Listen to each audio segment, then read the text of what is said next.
Well, shifting gears a little bit here, did you know there's actually, you probably knew this, a National Cook a Sweet Potato Pie Day? And today is that day, and we're joined now by the beautiful Rose McGee from Sweet Potato Comfort Pie. We're so glad you came in this morning. It always smells so good when you come. Oh, thank you. That's good to see you again. That's so nice to say.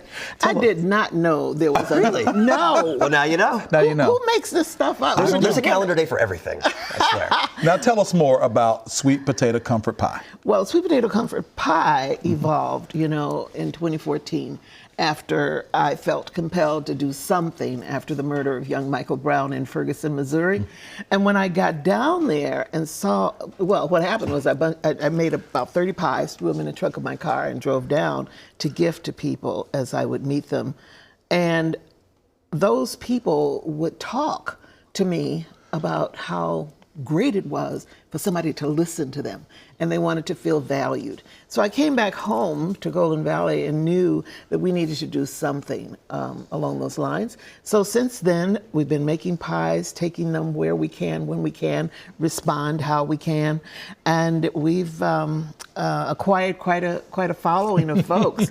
And I go online sometimes and just lead people, no matter where they are, in making the sweet potato pie. Just a great example of how food can bring us together. Yes, it can. And this whole thing with the sweet potato, it does. It deserves a day. I think it's a beautiful thing. I didn't realize there were so many different types of sweet potato. That's what I wanted to show you. Look at that. This one is, look at the skin on that one, right? It's a lot deeper in red color. If you see it in the grocery store, it's referred to as garnet, red garnet. And this is the one we typically make sweet potato pies with. That's my mom's garden. That was my next question. Which one do you use when you're making? Typically.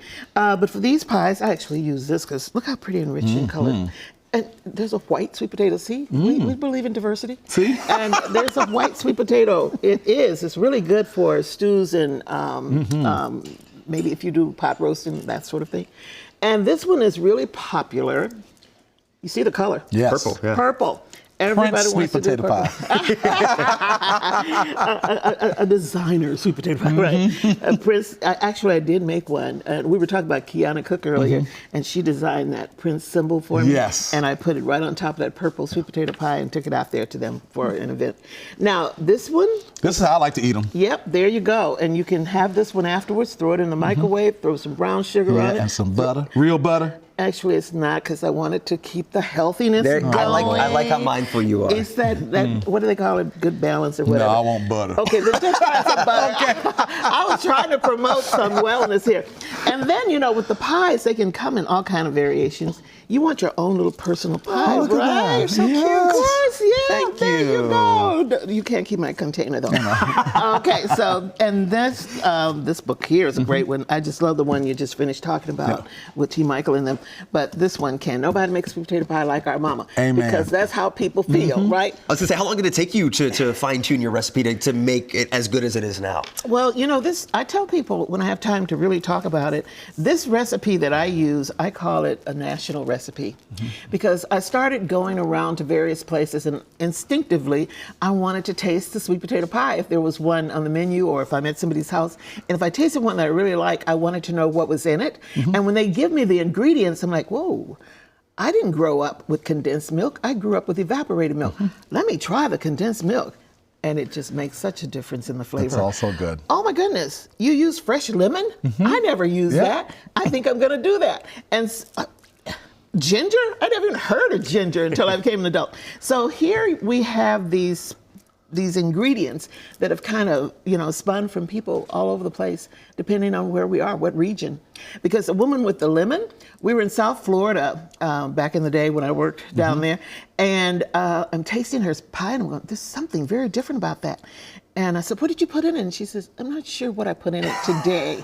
Today. Everything's different. It turned out that she was talking about her lemon or her orange or whatever, key lime, and that particular day was lemon.